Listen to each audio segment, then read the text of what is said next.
मासूम बहू, घमंडी सास।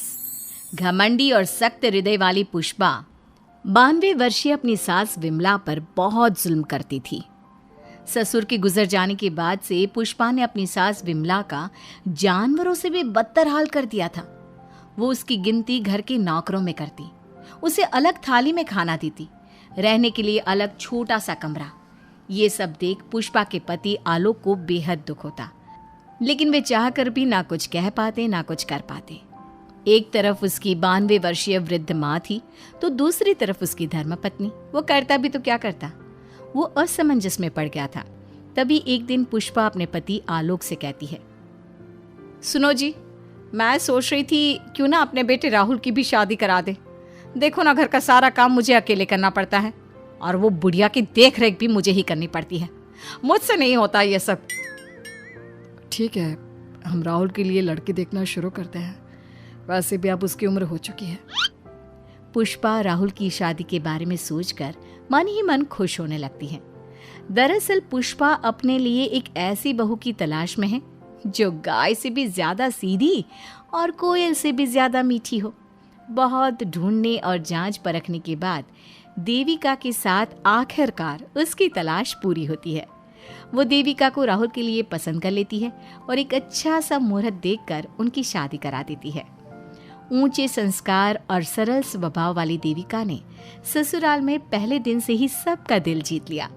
वो रोजाना अपने ससुराल में दिन की शुरुआत पूजा पाठ से करती और सबका अच्छे से ख्याल रखती। एक दिन देविका सबके लिए डाइनिंग टेबल पर प्लेट लगाती है।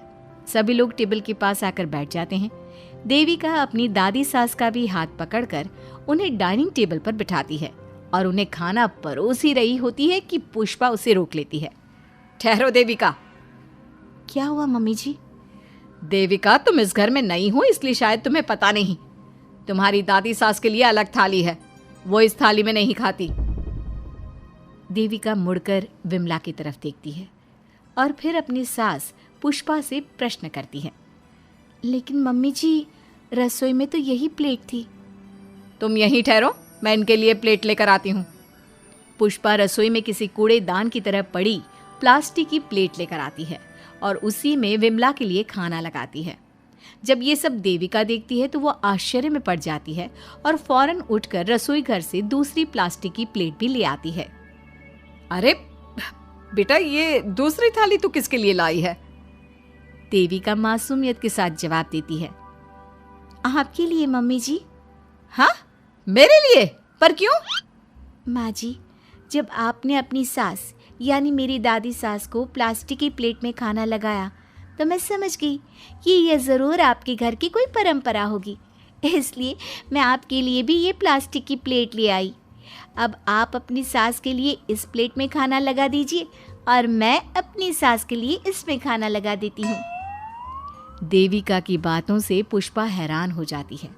वो सोच में पड़ जाती है कि वो अपनी बहू देविका की मासूमियत पर खुश हो या फिर उसकी नासमझी पर दुखी।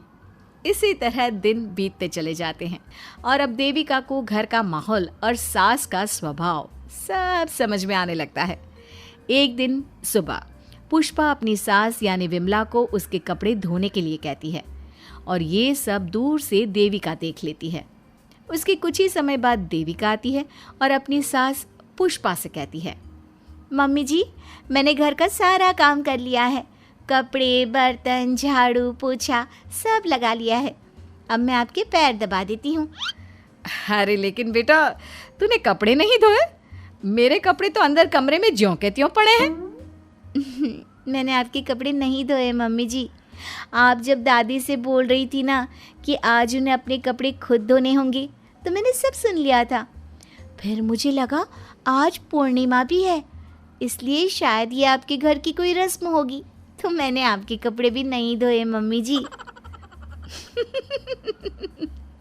देविका की बातें सुनकर पुष्पा अपना सर पकड़ लेती है और मन ही मन कहती है, ये तो ज़रूरत से कुछ ज़्यादा ही सीधी है। अब क्या करूं मैं इसका? इस बुढ़िया ने मुझे परेशान करके रख दिया है। एक तरफ वो ज़रूरत से ज़्यादा सीधी मेरी बहू, जो मेरी हर हरकत को इस घर का रिवाज समझ लेती है, और दूसरी तरफ ये बुढ़िया जो रोज अपना बिस्तर गंदा कर देती है। आए बुढ़िया, अब कौन करेगा ये बिस्तर साफ? बाहर से नौकर बुलाने पड़ेंगे क्या? चल जल्दी से अपना बिस्तर साफ कर, गंद मचा कर रखा है। बहू, तू ऐसा क्यों कहती है? मैंने तेरा क्या बिगाड़ा है? मैंने तो कभी तुझसे ऊंची आवाज में बात तक नहीं की, पर तू मुझसे इतनी नफरत क्यों करती है? तभी वहां आलोक, देविका और उसका पति आ जाता है। क्या हुआ पुष्पा, तुम माँ पर ऐसे क्यों चिल्ला रही हो? अरे देखो ना अपनी माँ को, इस बुढ़िया ने अपने बिस्तर का क्या हाल कर रखा है। कितनी बदबू आ रही है इस बिस्तर से, किसी काम की नहीं ये बुढ़िया। आप एक काम क्यों नहीं करते, इस बुढ़िया को वृद्धाश्रम क्यों नहीं छोड़ आते? आलोक ये सुनकर परेशान हो जाता है। वो मन ही मन अपनी माँ से अपनी गलतियों की माफी तो मांगता है, लेकिन जुबान से कुछ नहीं बोलता। बहू, ऐसा मत कर बेटा, तू जैसा बोलेगी मैं ठीक वैसा ही करूँगी। मैं अभी इस बिस्तर को साफ कर देती हूँ, पर प्लीज़ मुझे इस घर से मत निकाल। ये घर मेरे पति की आखिरी निशानी है। मैं अपनी अंतिम सांस तक इसी घर में रहना चाहती हूँ। माँ जी, दादी सास का बिस्तर मैं साफ कर दूंगी और अब से आपको कोई शिकायत का मौका भी नहीं दूंगी। आप प्लीज दादी को वृद्धाश्रम मत भेजिए। हाँ माँ, दादी को रहने दीजिए ना यहीं पर, उनके बिना ये घर बिल्कुल अच्छा नहीं लगेगा। देखो बेटा, इनका जाना जरूरी है। अब इनकी उम्र हो चुकी है, इसलिए अब इन्हें अपनी बाकी की जिंदगी वहीं बितानी पड़ेगी। इतने में देविका वहां से चली जाती है और कुछ ही मिनट बाद एक बड़ा सा बैग लेकर वहां पहुंच जाती है। देविका के हाथ में बैग देखकर सब अचंभे में पड़ जाते हैं। अरे देविका, तुम ये बैग कहाँ से लाई? तुम कहीं जा रही हो क्या? माँ जी ने अभी तो बोला थोड़ी देर पहले कि अब उनकी सास बूढ़ी हो चुकी हैं और उनकी असली जगह वृद्धाश्रम में ही है, तो मैं ये दूसरा बैग उनके लिए भी ले आई। वो क्या है ना, उम्र तो अब मम्मी जी की भी हो चुकी है, कल तो जाना ही है। इससे अच्छा अभी चली जाएंगी तो दादी सास को भी एक सहारा मिल जाएगा। क्या? क्यों बहू, तू मुझे वृद्धाश्रम भेजेगी हैं, अपनी सास को? मम्मी जी, अगर आप इस परंपरा का पालन करेंगी तो मुझे भी तो इस परंपरा का पालन करना पड़ेगा ना। मैं बिल्कुल आपकी तरह बनना चाहती हूँ। मेरी माँ कहा करती थी, ससुराल में बिल्कुल अपनी सास के नक्शे कदम पर ही चलना। जैसा वो करें और जैसा वो रहे, ठीक वैसा ही रहना। तभी मैं एक अच्छी बहू बनने में कामयाब हो पाऊंगी ना सासू माँ। देविका की ये बातें सुनकर पुष्पा की आंखों में आंसू आ जाते हैं। देविका की बातों में उसे मासूमियत के साथ साथ आज बहुत सी चीजें सुनाई देती हैं, जो चीख चीख कर बताती है कि वो आज तक कितना गलत करते आई हैं। बेटा, तूने तो मेरी आंखें खोल दी।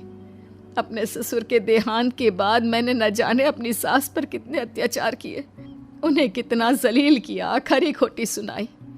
आज अगर तू नहीं होती तो मुझे कभी अपनी गलतियों का एहसास तक नहीं होता।